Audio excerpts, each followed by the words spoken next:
It's weird because actually we haven't spoke since like we met at Samuel Leeds, was it? That Yeah, first, the essay. oh, was that Yeah. the week long one? Was that right? No, was it? Oh yeah, no, it maybe was. The It week was long one like in four Heathrow. 4 days, yeah, in Heathrow, yeah. God, it's quite intense, something like that, isn't it? I think I came home and slept for like a week afterwards because I was Yeah, dead. yeah. It does get you like. I think it's a lot of like. Obviously, they use the tactics to get everybody like pumping, like the loud music, get everybody's Yeah. adrenaline going. So, do you think did kind of going with Samuel Leeds? Do you think that helped you get your first property deal going? Do you think that spurred you on? I don't know. Yes and no, because to be honest with you, I don't know whether it's really a property deal. I mean, it will be long Right. term, Yeah. Are you living in it? but I will be. Yeah, Right. yeah, that's the plan. But it definitely has given me a bug. I think Yeah. it's a hard one because you're around so many people that are so like upbeat. They're so focused, like hyper focused on one thing, Yeah. and then you come back to reality a little bit afterwards. And I remember sort of speaking to a few family members about it and stuff like that. And I think one of them was like, "Watch out, you're not getting scammed." Yeah. Another one was like, "Oh, it's just a lot of," do you know what I mean? And it Yeah. kind of sucks that motivation and that kind of, yeah, out Yeah. of you. So it's When like, I told my mum about it, and straight away my mum was like, "It's a pyramid scheme," and I was like, "I haven't even went oh, yet. Like, I don't even know what it's about." But straight away, she thought it was a scam. I think yeah, my partner's mum as well. She just kind of said that she could tell Samuel Leeds was a salesman. That's what she said, and I was just thinking, like, I get it, I get it. It does it is salesy because it's like trying to get you sign up it for is a bigger sales. course. Yeah, It is, but at the yeah, same time, I think there is value there. I think for some people who can actually extract the value from it and put action in. Like some people just like going to the events. They're just like going to these yeah, events and they go every few months or whatever, and they kind of get that boost and stuff, but they don't actually do anything with it. They don't like put anything into action. And it's only when you put yeah, things into action you realize how much work is involved. Like it's really yeah. hard. It's actually super hard to I, get going. I think I got a pretty big shock when I got Mm, there, to be honest. I mean, I come from quite a small city, right. and although there are like some big people around, like it's pretty low key. Yeah. And I got there, and there was people like, oh god, they were in like a race Yeah. against something themselves. But I Yeah. mean, there was people that got there on day one, 9 o'clock the first morning. I remember they were on their laptops before it even started looking for deals, and I'm like, you've been Yeah. here a while, lad. What is Yeah. going on? But I think some people run with it, don't they? It definitely yeah, separates people. I remember because I think I got the ticket to the SA event. I think I'd done a £1 crash course, and yeah, there, like obviously, even by the end of the day, loads of people leave and stuff. Like I think a lot of people are yeah, like, oh, they just think it's a scam or whatever it might be. It just doesn't kind of connect with them. But some people, by the end of the day, they're ringing landlords. They've got like deals in yeah, the works, and it's just like I think there's an element of luck, but then also you've got to actually put yourself out there in order to be able to receive that luck. So it's like kind of like a mix of everything, isn't it? yeah. I was gonna say that. To be fair, you've got to be the right person to receive that kind of education, I think. Yeah, yeah. And it appeals to like certain people and doesn't to others. But yeah, I do think you've got to be already in that sort of mindset before you can even kind of welcome any of that on board, because otherwise it just goes Yeah, over. yeah. So Yeah, you are obviously you're business minded. You've got your own. Is it aesthetics? Is that right? That you do, yeah, yeah, yeah. right? So do you think that's helping you as well? Kind of like because you've already been there in the business world, it's helping you with your property side. I think so. I mean, like growing up and stuff, my mum, my stepdad, even my dad were business folk. They Yeah, all had their own businesses, were all self-employed, so it's kind of become a way of of expecting that that's what I would become. Do you know what yeah, I mean? I think like the first kind of little business that I ever tried to set up was when I was 14. right. Um, yeah. And I was like, yeah, I'm gonna start doing makeup, and I started doing makeup on my friends, like nails. I think I got like an eBay nail kit. Oh, nice. Um, and then it moved on to things like I was sourcing and upcycling furniture at one point. I think I started upcycling kitchens at one point. How It's old were you really then? random. Were you still 14 or? No, that was that. I think that was maybe like approaching like my like late teens, maybe, where I was like, I'm gonna just give this a go. Do you know what I mean? Yeah. As soon as I left school, I was like, job, where am I going? I didn't even. I think I was meant to go on to full-time education after school, and I just left. I was like, no, I can't do this anymore. I need to go. Yeah. I Can't need to sit in a go to work. classroom. Yeah, yeah. So I think I've always been on that kind of path, and I've always had an interest in properties and stuff. My mum was pretty savvy that way, but and my gran and my granddad and stuff. So it's just been yeah, it was bound to happen. Yeah, like an entrepreneurial family, like they're all kind of thinking that kind of mindset. A little bit outside the box, yeah, Yeah, yeah. yeah. I had a self-employed dad, but it wasn't like I didn't really grow up in that kind of environment. Like my mom had a job, my dad was self-employed, but he was just like a tradesman kind of thing. But I do have family members who've like done really well in the property space. I've actually just been in contact with an uncle.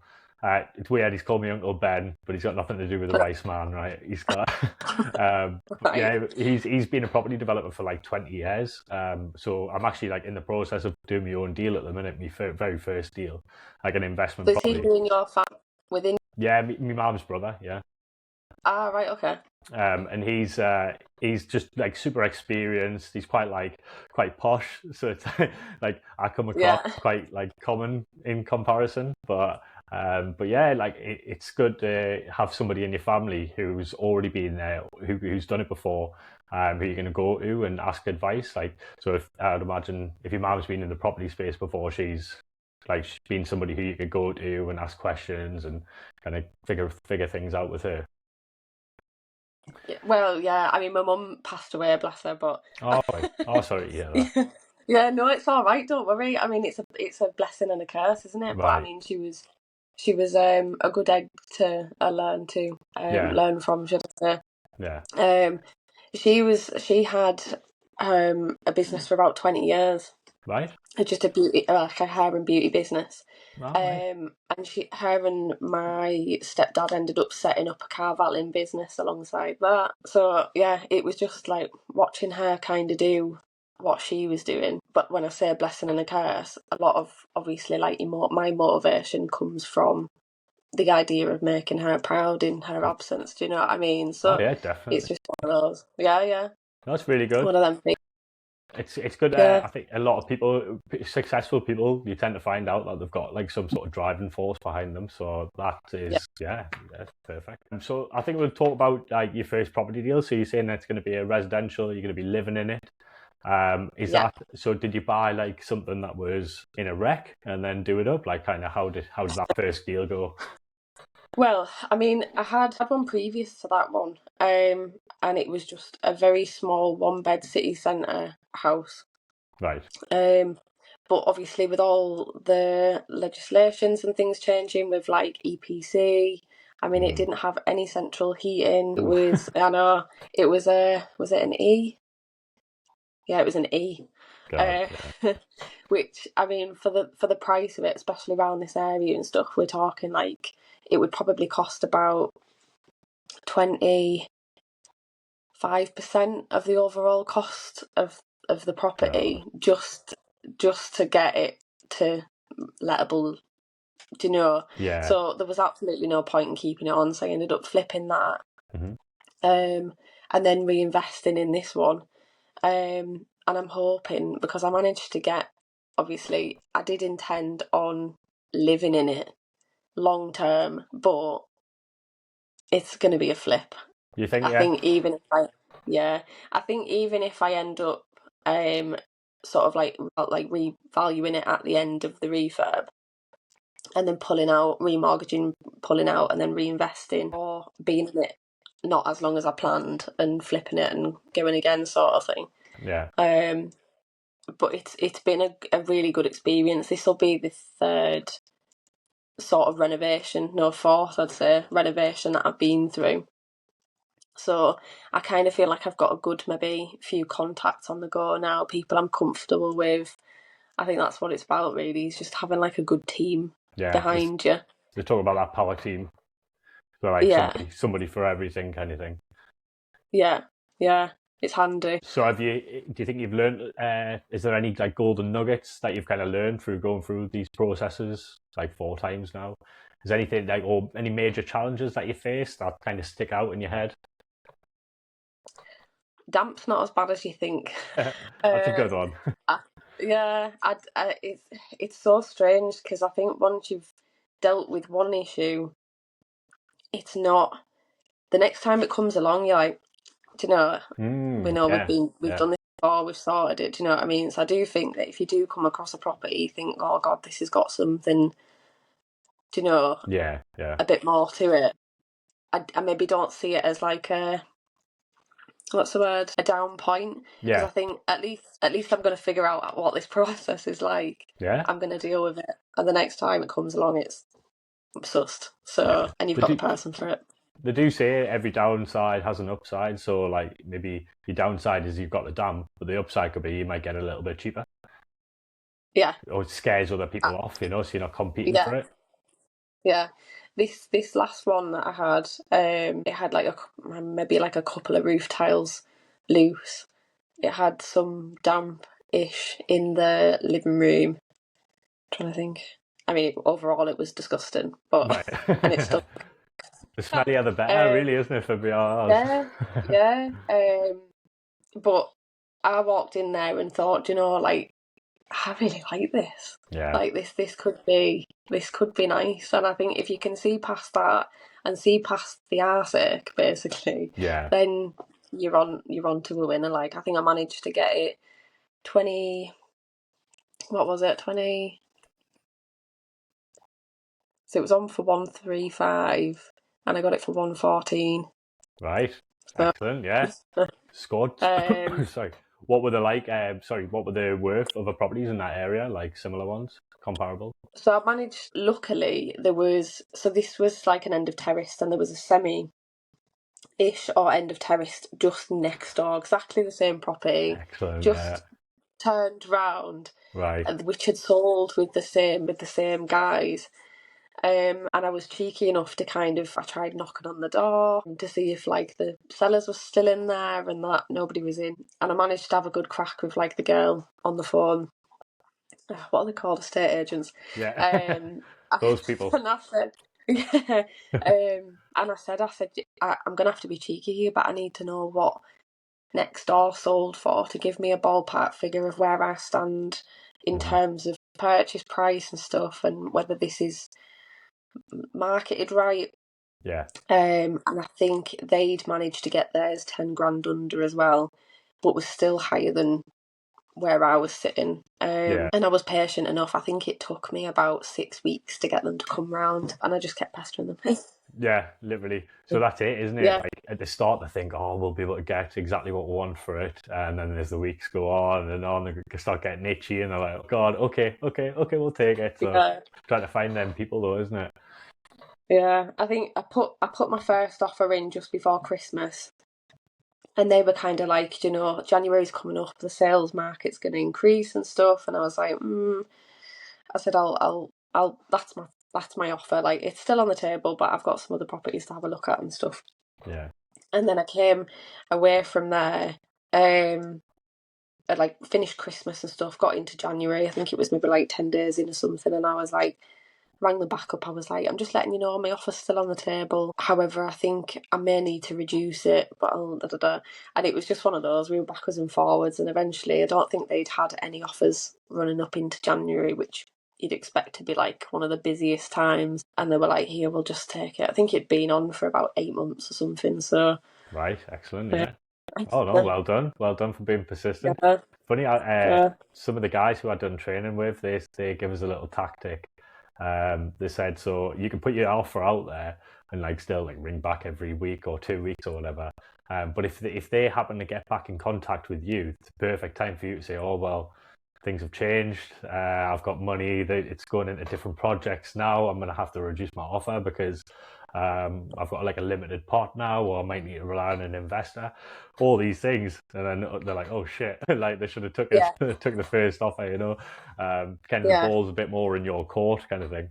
So, I want to keep it in the back burner. Maybe it'll come about again, like in a similar yeah. situation, right? I think it's handy to definitely do poker face with Yeah. stuff like that. If you can chill, even though you're in probably mass panic, because I know I Mm. was. I was like desperate to have this one, and I don't know why. And I know they say you're not supposed to buy with like your emotions and stuff. Like keep Yeah. that separate. But I was like, I need it. Maybe Yeah, sometimes it might be like an intuition rather. Like you see the potential in the property and you think like, right, okay, I need to have my hands on this because I just know how good it'll be. So yeah. yeah, So how's that coming along? So that's like you've got building works started and all that. yeah. Well, the kitchen went in yesterday. It's been Right. a bit slow going because the guys that are doing it, they've got plenty on at the minute. Mm-hmm. But they are doing me favours and stuff, so Yeah. Oh, that's um, good. they're looking after us. So hopefully we should by next week or the week after have a bathroom too, and then it's just paint. Really, it's just one of those. Excellent. Uh, Excellent. So you do think you're going to flip it rather than hold on to it? What's your like kind of thinking and around that? I say flip it. I mean, it'll still not be for a while yet. Like, Yeah. but maybe just until things start to recover. And I know we've just had Labour Yeah. take over, so I don't know what's going to happen. But I would like to revalue it anyway and see if I could pull something out. Maybe if not flip it. So we'll Yeah. see. Well, yeah, I mean, it's got to make sense, doesn't it? Like, I think what they say is like, if you're gonna flip it, that's when people tend to spend a bit more in the refurb kind of thing. Like Mhm. they might spend a little bit more getting the higher quality things in the house. But if you're gonna rent it, you just want everything to be sturdy. The stuff that's going to Yeah. last, you're going to get like 5 to 10 years out of it. You're not going to be having to go back, do maintenance and stuff. But yeah, Mhm. like I think it's going to be like what makes sense to you at the time, isn't it? Like you got like if you see another property pop up and you're like, oh, I really need the money for that, then it's just going to be kind of like you tell me, a wait and see kind of thing. I'd love to raise enough funds to go to auction. I think that would Right. be quite interesting. I think the house prices around here are cheap enough that if we went to auction, you don't need much. And so I think I'd quite like to try that. I have planned to go and watch a few with no intentions of bidding or anything, just to get a feel, get used to like the bidding environment and stuff like that. I think that would be pretty cool. Yeah, Um, definitely. Well, you never know who you yeah, might bump into as well. One of them. well that's it. Yeah, yeah, Good idea. yeah. I might, I might have to have a look at them. It's going to kind of I put the saw that game. you had. I saw that you'd. Have you bought that one? So it's not bought yet. After speaking to my uncle, he basically said that like everything that I was doing up until that point has been spot on. But like I told him, I'm an amateur. I've never done it before. I bought my own house, but I've never like sourced an investment property for myself. And he kind of just said like, yeah, you're doing the right thing. He goes, the only thing that it's gonna hold you back is the building regulations. So because it's basically like a shell's being put up. So you've got like an end of terrace, and then another shell of another house has been put up to the side of it. And basically, it's like 3 years ago, and the guy who was doing it has sadly died. But basically, in these 3 years, he's not sure if the building regulations have actually changed. So you actually need thicker walls and things like that. Like Yeah. rather than being 100 mil, you need 125 mil. But then the builder who I spoke to said that you could actually put some. The plaster board has got some insulation attached to it, which you can Right. kind of count it towards that 125 mil. So I'm not too sure, but basically we need a structural engineer to get out there and a building surveyor. So yeah, my uncle was like, he goes, I know somebody who's actually does both, and he goes, he'll do it super cheap. In fact, he'll probably just do it for a favour for me. And I was like, oh, sound, yeah, cool. Right. Yeah. Take it, yeah, I'll take anything, yeah, of course, I. So yeah, just trying to like so. So I'm hoping to get him round on Monday, and then if not, it's going to be like another week's time, just because of my work schedule. Like I'm working from Tuesday onwards, so I'm chocker. But yeah, it's one of them where I think I wrote my letter to the woman in February, maybe earlier than February. And then it took her a month to reply, and then it's like backwards and forwards, going and viewing it and stuff, and then like trying to get builders to go there and meet me. Then it's like 45 minutes away from my house, so it's like just trying to time everything perfectly. The first time I went up, nobody was there, like nobody went to meet us. I saw I put a video on. I was like, you. sick. I felt a little bit defeated, but also I just knew that the woman really does actually want to sell the place. Like she wants rid of it. So I just thought, right, just keep going. You know, little obstacle here, and then just keep going. And then and then I met two builders on the last time I went there. And yeah, it was just like I feel like it's well doable. It's like a huge project, but it's so doable. I feel it'd be mad to sell it. Like it's gonna be it's two houses for the price of one essentially. So it's like Is that what it is? literally, yeah. It's two houses. It's a 3-bed terrace, and what could be a 4-bed terrace, all for 90 grand. But you need to build a brand new house kind of thing to the side of it. So the building Right. quote I got was for just under 100 grand. You know what I mean? So it's 190 altogether, but then houses in that street are worth 130 to 140 each. So it's like could potentially make like 60 to 80 grand, depending on the build. That's pretty good. It's bonkers, isn't it? I know, it's crazy. Like Bonkers. it is, and if this sets us up like for kind of just being, because as well when I worked it out, I think I'd either pull out all my money or leave 5 grand in the deal. So I mean, them numbers there, like you buying 2 houses for 5 grand, even that I'd be like, yeah, I'll take that, no bother. Yeah. And Yeah. then as well, like straight away, my uncle was like, "Oh yeah, you need to get into, you need to put it to social housing." Straight away, he was like, he goes, instead of splitting it into 2 houses, keep it as one and have it an 8-bed HMO, all with en suites, and then rent it to like someone like Maersk or whoever does the council contracts, because like Yeah. they obviously take over the full property, do all the maintenance, guaranteed rent, all that kind of thing. It's like just kind of, I mean, that would be an ideal scenario. I just kind of, you just set it and forget it, and then that would be just ticking Yeah. over in the background. Lovely. Yeah. So, you Yeah. know, fingers It's crossed. it's a pretty long contract as well, isn't it? Like 10, 15 years sometimes. Right. Yeah. Yeah. Crazy. Just literally, you just It's set it bonkers. and forget it. But yeah, Yeah. I mean, obviously, we'll see. It's.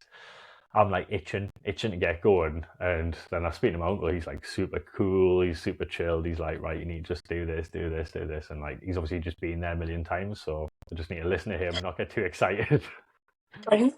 Pretty much. I feel like this is like the hardest point though. Like, is Aye. the first 1 or 2, and then it snowballs. Like Yeah. you're away with it. Like it's so strange. But I think like that first, when you're sort of in between, I've not enough money nor experience Yeah. to get these first few, but yeah, yeah, it's just bonkers. Like, Well, I said, like my uncle asked us, he was like, "Oh, so how are you going to finance this?" And I was like, "Well, that's actually another thing. I don't have any money." I said, my plan was basically just to do deal sourcing, finding package deals, and then build up a pot to then do my own investment. And then the first thing that I come across, and it's not just shiny object syndrome, like the first thing I come across is like such a good deal. I'm like, right, well, I have to keep a hold of this. I have to find the money somehow. So I was explaining that to him, and he was like, "Oh, so you just need a deposit? Oh, don't worry about that. We'll loan you that." And I was like, "Oh, what?" Like, no way. I was like, "No way." Yeah. I was just like, right, okay. I just need to keep my cool. I can't do it. So bad. I just get too excited, man. There was one deal that I looked at after the SA event that we went to, and I had it in mind before I went, and when we kind of worked out like the figures, because I think I was sat with, when the partner you up for like in your group or whatever, All right, yeah. and I was like, and he was like, sort this formula, and this will give you like your overall yield, that sort of thing. So I worked it out, and this was based on like a 4-bed HMO. Bearing in mind, we were thinking about buying it. I think it was for like 85 grand. It was pretty cheap. So Yeah. with a bit of refurb and stuff involved, but and I think it worked out somewhere around 40%. And I was like, insane. I was sat there quietly in the background, like, oh my gosh. I was like, I need to go home and buy this house. Like, And I did, like, I went home and, like, the first thing I did was get on the phone with the landlord. He was actually selling, like, a number of properties in the area, like the smaller ones. Right. Because he was wanting to downsize on his portfolio and just keep the bigger ones and stuff like that. So I was in talks with him, like we went for a coffee and stuff. And he was like proper farmer, and he was Right. like, under my wing, get under my wing. We'll start Amazing. talking about like what we're gonna start doing. And he's like, you can have this one, you can have that one, you can wait a while and have that one. And I was Amazing. like, oh, here we go. But the only thing was, I was starting to get the gist that I was getting all the dregs. Do you know what I mean? Mm-hmm. And in one sense, I was thinking, do you know, like, I've got a really good deal here. I've got someone that knows what they're talking about. They've done this for years. But on the other hand, I was like, I'm still new. I'm still naive. Like, I need to be cautious in some ways. Do you know what I mean? Yeah. Anyway, we'd planned on we ended up getting an offer accepted on that one, and that was grand. And then we ended up applying for the council, and it got rejected. Oh, really? And that, because he'd chosen. Sorry, was that applied for planning permission for it? No, it was just, I don't know whether it was a 3 or a 4. I think we'd applied to have it with, or checked that we could use it for what we'd intended on using it for. Right. Okay. Do you know what I mean? Yeah. And that hadn't gone through. So, and he was basically like, I'm selling this one and the next one. So I was like, oh, well, do you know, right, we'll try next door then. So I tried next door. Yeah, next door passed. And I think we went in to get a mortgage for it. And it ended up, we couldn't get a mortgage because it was next to a commercial property, which I would never have picked up on. But apparently, if it's next to or like adjacent to like a commercial property or an industrial area, it affects or can affect like the overall value of the house if, for example, like that changed. So if it was once like, say, a corner shop and then they changed it to a takeaway, right, yeah, do you know what I mean? Yeah, that would then basically, it could affect the saleability of the house and stuff, so they wouldn't lend against it. That's a bit of a shame. I wonder, so yeah, was it a business close by? Was it like a corner shop or a takeaway or something, or was it a building like a house? Oh, no, it was. Oh, okay. Go on. It was a time. Did your boyfriend find that, or no? No. No way. It was a whole thing. I kind of think you might have dodged a bullet there rather than buying a place next to one of them, because you know the clientele who goes in and out of them places. You know, you never know what you get. I don't know whether that was maybe why they declined the mortgage. I don't know, but you know. Class. Oh, no way. So you said, I remember you saying that you've got your residential that you plan on moving into, but now you're potentially going to flip it or refinance it and then just kind of keep it. But did you say they had another deal on the go as well? Or was that it? Oh no, I think that was it. To be fair, have you already done one? Well, that was the smaller house. Right. All right. Okay. Yeah. Other than that, a few of them, it's either come to it, we've been outbidded, or that's another nightmare in itself. Like going up against other people and cash buyers. Yeah. It's hard work. It's one of them things. Getting used to the rejection, isn't it? Like just kind of, you've got to keep going, get rejected, and then just like on the 100th one, fingers crossed. And that's it. It's just weird that like my first one ended up being like the one that I might end up sticking with and getting like decent returns out of. So no, I think if you've got an eye for it as well, and you do find something, then try and stick with it. But it's Well, this one was actually found by a friend of mine. It's at the end of his street, the guy who I work with. So Right. he actually put us onto it. So I'm thinking at the end of it, once it all goes through and I've got some money in my pocket, I'm thinking about just giving him a sourcing fee, just like a little kickback, just kind of to say thank you, because he does actually look after us in work as well. It's like he has my back in Oh, work, so I'm thinking like I think I should definitely give him a little something like just to say thank you. So that's good. That do you yeah, know? Yeah, got to it's keep people good. right. Yeah, that's it. And I think people will scratch your back if you scratch theirs, sort of thing. Yeah, yeah, Yeah. yeah. You never know. Like you could end up coming across another thing, or it's somebody that he knows. It's just like kind of keeping everybody right as you're moving through the kind of moving through the space, and people might have you in their mind if something comes up like, oh well, I know that he's looking for properties. So, and in fact, I'll start to say to people like, have you got any derelict houses in your street? Have you got any like really rundown houses Yeah. in your street? Just ask people, because you just never know. Yeah. And you can tend to find that people know a lot about like the area and stuff, so you can kind of like dig in and find out everything. So that's good. Did you ever get onto like the deal sourcing side of things or not? Because So yeah, so that's what I picked up at the start of this year. I've done some training with some guys called the Fontaine Brothers, just like an online course. Don't know if you've heard of them, but they're quite popular online. Like they've got like a good following on Instagram and stuff, and they do good deals, mostly in like South Wales. yeah. But yeah, like I just kind of knew that the deal sourcing was going to be the way that I was going to build up my pot of cash to then invest my own money. And then, oh God, in fact, you actually go through the different modules and you get to module 5, and the guys are talking about it and they say, a lot of people get to this point and like they can check the analytics and they go, so many people drop off at this point. And I remember going through like step by step and I was like, yeah, this is hard. Like this is way more work than what they kind of make out it to be online.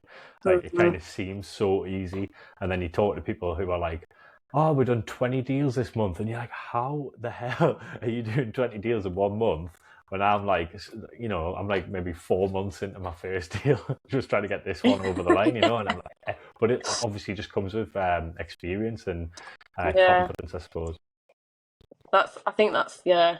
It I don't know. I think that's what I was trying to say before with like I think once you've been through it like a few times, Mm.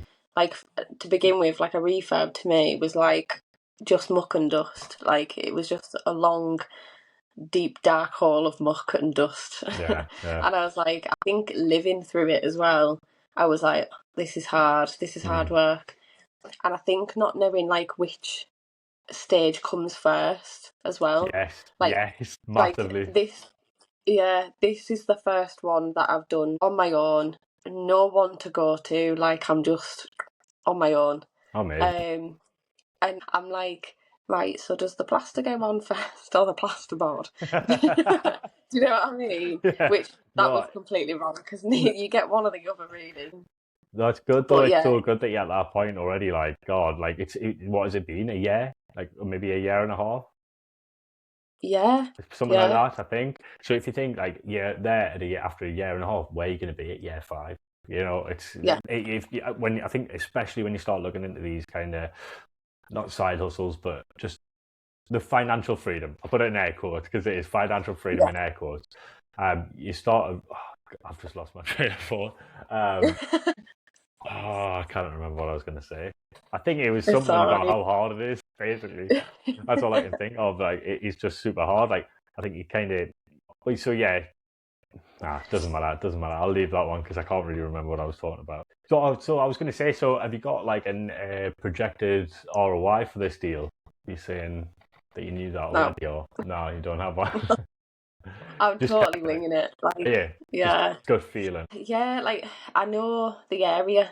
I Mm, think that's maybe why. And I yeah, know everyone's like, don't you don't do a deal, you don't buy a house without knowing the numbers. And I'm like, I know the area. yeah, um, and to be fair, I don't think you can really buy. Can you do a bad deal? I don't know.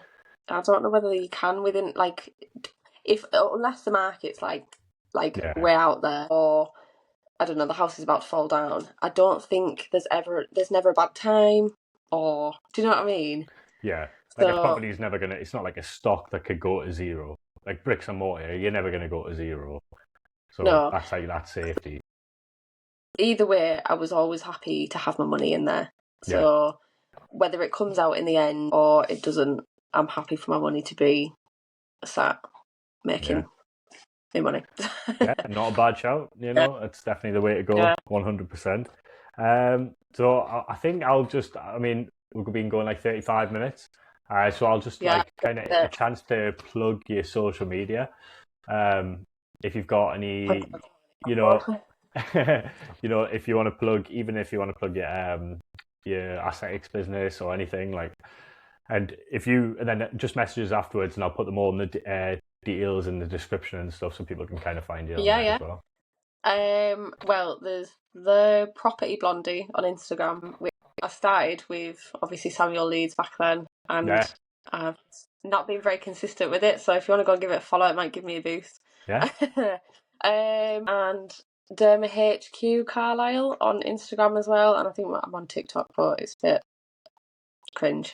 Yeah, I mean, yeah, I know it is. I'm like, I mean, the story of my TikTok, like I thought, right, okay, I'm gonna go for TikTok because I hadn't had an account on it. I did years ago, but I haven't had an account on it for ages. I thought, right, I'll start somewhere fresh where nobody knows us. Right, I'll turn all private, and then like I'll not feel as embarrassed, just speaking to a camera and just kind of posting it, and I'll just post it, forget about it. And I'd done that in the morning before I went to work, and by the end of the work day, some of the lads from work had already found us on it. So I was like, oh, fuck. But to be fair, everybody's pretty supportive, like, I've been like, I probably went about a week and a half without posting, and maybe 8 days without posting. Yeah. And when I went to work, the lads were like, you haven't been coming up on me for you page for a while, like what you've been doing, like how, and I was like, all right, so people actually like, you are following, yeah. And I was like, actually, that's pretty cool. Like, I'll just keep going. And to be fair, it's like, it was so hard to do it in the first place. But even now, I'm like maybe a month in, at least a month in, and it's getting easier. It's getting easier to talk to the camera. It's getting easier to edit the videos, and then like setting up schedules and things like that. Like everything's just getting a bit easier. And I'm thinking like, right, I'm only a month in. God, imagine like the end of year one. It'll be sound. Yeah. See, I took the beauty and aesthetics social media I have to take quite seriously, just because nobody gets anything done these days without like seeing beforehand and stuff. But I remember, I think I was like maybe the first of a few that ever did like the bit cheesy kind of miming reels on Instagram and stuff. Oh, right, yeah. Yeah, and I kind of got somewhere with it a little bit, but Instagram's took a bit of a dive, and I'm thinking, do I switch over to TikTok and make a do on there? Or do I just, it's hard work though, isn't it? It is. But I tell you what, the more I do it, the more I'm starting to enjoy it. For sure. Yeah. Yeah, definitely. I mean, the hardest thing about the podcast is finding guests. Like, I'm like raring to go. I've been messaging people. I haven't been messaging enough people. I know that I could do more because it's one of them again. It's the fear of rejection, and you're like, I need to get over it. I'm not gonna lie. So hard. I'm not gonna lie. I was crapping myself for this. Fair enough. It's so weird. It's such a weird thing to do. But you did also talk about your potential that you want to do your own podcast. I'd love to be fair. Yeah. I think I just have to be careful what I say, though. Mm-hmm. Maybe, but sometimes the more polarizing, like if you can kind of bit more controversial. Yeah, a bit more edgy, a bit more controversial. Actually, you're more likely, as long as you're being authentic, you're more likely to find your crowd. Like find your people, so kind of like just being your authentic self.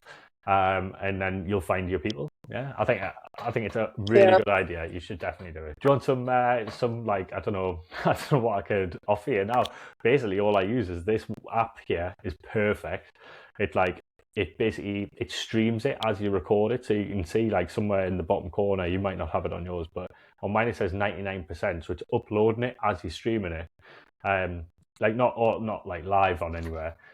Not unless you choose it to, but like so, if it cuts out or anything like that, it just saves it. You know what I mean? That you're not going to lose anything. Oh, fun. Yeah, it's really good. And as well, like I'll put this. I'll go onto my laptop afterwards and just go onto this video, and then you just one click of a button, it'll give you like 9 short clips.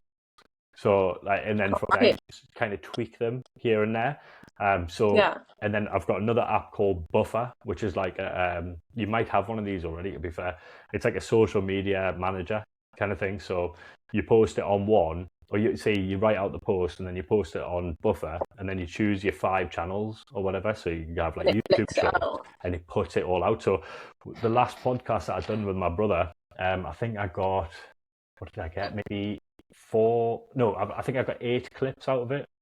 No, I think Mm. maybe yeah. No, 6 clips I got out of it. And what I'd done was I had it. So I had me 6 clips, and rather than just post and say I'll have like clip A, for example, rather than posting Mhm. clip A on all the different platforms, I posted like A on TikTok, then B on Instagram, C on whatever, and then over the days, like each platform was getting its chance to have like the new clip, but it was a different. Yeah. So God, I was posting 6 times a day for a week on every platform, and like to have that much exposure, it's so. I know it sounds a Okay. lot because it is really, but it was so easy to do. It's kind of like really worth having these like little apps and stuff. Ones especially that utilize AI to do it for Yeah, you, I was do going all to the say hard that. work. Yeah, that's where I struggle. I think is one, finding the time, two, finding the content, and getting around to actually posting it Yeah, to all the yeah. accounts, because it's chaos. Yeah, yeah, it isn't easy. That's the one thing. I think uh, some people who make it look easy, they do it for a living. So it's like they've got nothing else Yeah, on. They probably don't have kids, like us. You know what I mean? Like that's like one that's what of I the mean. biggest. Yeah, Yeah, no full-time job or anything like that. So it's like, yeah, it's easy for you, but how can I squeeze it into like maybe 2 hours a week? That's all you probably need yeah, for a podcast. 2 hours a week, maybe like an hour, maybe half an hour of like reaching out to people, hmm half an hour of like planning, half an hour of recording. Like we've nearly done 45 minutes, yeah, but all you need really is half an hour, and then like half an hour to like set everything up and post it across all the. It's like sounds too good to be true, but it can probably be done in like 2 hours a week, which is ideal yeah. for It people. well, yeah. It's ironic, really, because I think that the idea behind the podcast is that it's about me being, what's the word? Just trying to do it all. On your own. A boss bitch or Yeah. something, did you say, or badass Oh, or something like that? pretty no, like pretty masculine, because I Pretty am masculine. I like that name. That's pretty a really good masculine. name.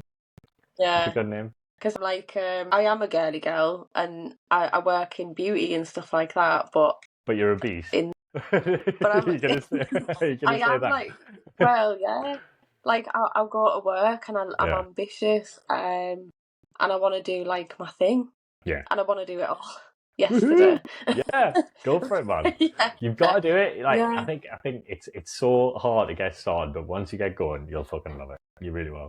yeah, yeah. I need to maybe just pull my finger out and do it. Well, if you want a first guest for your podcast, I'll be more than happy to Oh, tell thank my you. story. Maybe it's a bit shit. I haven't done anything yet, but if you're struggling I've for guests, definitely. I'm sure you won't find it hard to find guests. To be fair. Oh, it'll be strange that I don't even know who I'd talk to or what I'd talk about, to be honest. I know. Well, if you've got family members who've done like self-employed things, just kind of like any Oh, yeah. hustlers, and just kind of Uh, try and squeeze some like nuggets of information out of them, like any good tips and is that pointers, what? really. Yeah, yeah.